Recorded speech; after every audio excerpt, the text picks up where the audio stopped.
കേരളത്തിലെ കണ്ണൂർ ജില്ലയിൽ തളിപ്പറമ്പിൽ സ്ഥിതി ചെയ്യുന്ന ചരിത്രപ്രസിദ്ധവും അതിപുരാതനവുമായ മഹാക്ഷേത്രമാണ് തൃച്ചംബരം ശ്രീകൃഷ്ണ ക്ഷേത്രം. ഭാരതത്തിലെ തന്നെ അപൂർവമായ രൗദ്രഭാവത്തിലുള്ള ശ്രീകൃഷ്ണ പ്രതിഷ്ഠയുള്ള ഈ ക്ഷേത്രം അതിൻ്റെ നിർമ്മാണ ശൈലി കൊണ്ടും ആചാര വൈവിധ്യങ്ങൾ കൊണ്ടും ഏറെ ശ്രദ്ധേയമാണ്. കേരളത്തിലെ ലക്ഷ്മീപുരം എന്നറിയപ്പെടുന്ന തളിപ്പറമ്പിലെ പ്രധാനപ്പെട്ട രണ്ട് മഹാക്ഷേത്രങ്ങളിൽ ഒന്നാണ് തൃച്ചംബരം ശ്രീകൃഷ്ണ ക്ഷേത്രവും മറ്റൊന്ന് തളിപ്പറമ്പ് രാജരാജ ക്ഷേത്രമാണ്. പരശുരാമൻ സ്ഥാപിച്ച 108 ഹരിഹര ക്ഷേത്രങ്ങളിൽ ഒന്നായ ഈ പുണ്യസങ്കേതം വടക്കൻ മലബാറിൻ്റെ വൈഷ്ണവ ഭക്തി പ്രസ്ഥാനത്തിൻ്റെ പ്രധാന കേന്ദ്രമാണ്. തൃച്ചംബരത്തെ പ്രതിഷ്ഠ മറ്റ് കൃഷ്ണക്ഷേത്രങ്ങളിൽ നിന്ന് ഏറെ വ്യത്യസ്തമാണ്. ഇവിടെ പ്രതിഷ്ഠ രൗദ്രഭാവത്തിലുള്ള ശ്രീകൃഷ്ണനാണ്. കംസവധത്തിന് ശേഷം അത്യുഗ്ര കോപത്തോടെ നിൽക്കുന്ന ഭഗവാനാണ് ഇവിടുത്തെ സങ്കല്പം. മധുരയിൽ വെച്ച് കംസന്റെ കൊട്ടാരത്തിലെ കുവലയാപീഠം എന്ന മദയാനെ വധിച്ച് അതിൻ്റെ കൊമ്പൊടിച്ച് കംസനെയും നിഗ്രഹിച്ച് രൗദ്രഭാവത്തിൽ നിൽക്കുന്ന കൃഷ്ണനാണ് പ്രതിഷ്ഠ.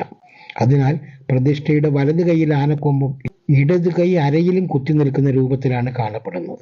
ശംബര മഹർഷി ഭഗവാന്റെ കംസവധ ഭാവം ദർശിക്കാൻ വേണ്ടി ഇവിടെ തപസ് ചെയ്തുവെന്നും മഹർഷിയുടെ പ്രാർത്ഥനയിൽ പ്രസന്നനായി ഭഗവാൻ ഈ രൂപത്തിൽ തന്നെ ദർശനം നൽകിയുമെന്നുമാണ് ഐതിഹ്യം. ശംബര മഹർഷി തപസ് ചെയ്ത സ്ഥലം ആയതിനാലാണ് തൃശംബരം എന്ന പേര് വന്നതെന്നും ഒരു വാദമുണ്ട്. അതാണ് പിന്നീട് തൃച്ചംബരമായി മാറിയത്. കേരളീയ വാസ്തുവിദ്യ ശൈലിയുടെ മകുടോദാഹരണമാണ് തൃച്ചംബരം ക്ഷേത്രം. 3 നിലകളുള്ള ശ്രീകോവിലാണ് ഇവിടുത്തെ പ്രധാന ആകർഷണം.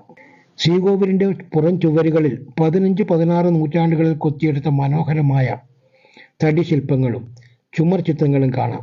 പുരാണങ്ങളിലെ ദൃശ്യങ്ങൾ, കൃഷ്ണലീലകൾ എന്നിവ ഇതിൽ ആവിഷ്കരിച്ചിരിക്കുന്നു. ശ്രീകോവിലിന് ചുറ്റുമുള്ള ചുവരുകൾക്ക് മുകളിൽ മേൽക്കൂരയില്ല എന്നൊരു പ്രത്യേകതയുമുണ്ട്. ഭഗവാന്റെ രൗദ്രാഗ്നി പുറത്തു പോകാനാണ് മേൽക്കൂര പണിയാത്തത് എന്നാണ് വിശ്വാസം. ശ്രീകോവിലിൻ്റെ പടിഞ്ഞാറേ വാതിലിലൂടെ സൂര്യാസ്തമയ സമയത്ത് സൂര്യരശ്മികൾ കൃത്യമായി വിഗ്രഹത്തിൽ പതിക്കുന്ന രീതിയിലാണ് ഇതിൻ്റെ നിർമ്മാണമത്രേ. തൃച്ചംബരത്തെ ഏറ്റവും പ്രശസ്തമായ ആചാരം ഇവിടുത്തെ വാർഷികോത്സവമാണ്. കുംഭമാസം 22 മുതൽ മീനമാസം 6 വരെ നടക്കുന്ന 14 ദിവസത്തെ ഉത്സവമാണിത്. തൃച്ചംബരത്തപ്പൻ്റെ ജ്യേഷ്ഠനായ ബലരാമൻ മഴൂർ പെരളശ്ശേരി ക്ഷേത്രത്തിലെ പ്രതിഷ്ഠ ബലരാമനാണ്. ഉത്സവകാലത്ത് അനിയനെ കാണാൻ ബലരാമൻ തൃച്ചംബരത്ത് എഴുന്നള്ളുന്നു എന്നാണ് സങ്കല്പം. ഉത്സവകാലത്ത് ഈ 2 സഹോദരന്മാരുടെ തിടമ്പേറ്റിയുള്ള നൃത്തം കാണാൻ പതിനായിരങ്ങളാണ് തടിച്ചുകൂടുന്നത്. കൃഷ്ണനും ബലരാമനും കുട്ടിക്കാലത്ത് ഗോകുലത്തിൽ കളിച്ചു നടന്നതിൻ്റെ ഓർമ്മ പുതുക്കലാണ് ഈ തിടമ്പ് നൃത്തം. വളരെ വേഗത്തിലുള്ള ഓട്ടവും നൃത്തച്ചുവടുകളുമാണ് ഇതിൻ്റെ പ്രത്യേകത. കംസന്റെ മതയാനയായ കുവലയാപീഠത്തെ വധിച്ച ഓർമ്മ പുതുക്കുന്നതിനാൽ ഭഗവാന്റെ കോപം ഇളകാതിരിക്കാൻ തൃച്ചംബരം ക്ഷേത്രമതിൽക്കകത്ത് ആനകളെ പ്രവേശിക്കാറില്ല. ഉത്സവത്തിന് തിടമ്പേറ്റുന്നത് ബ്രാഹ്മണ തലയിലിട്ടാണ്, ആനപ്പുറത്തല്ല.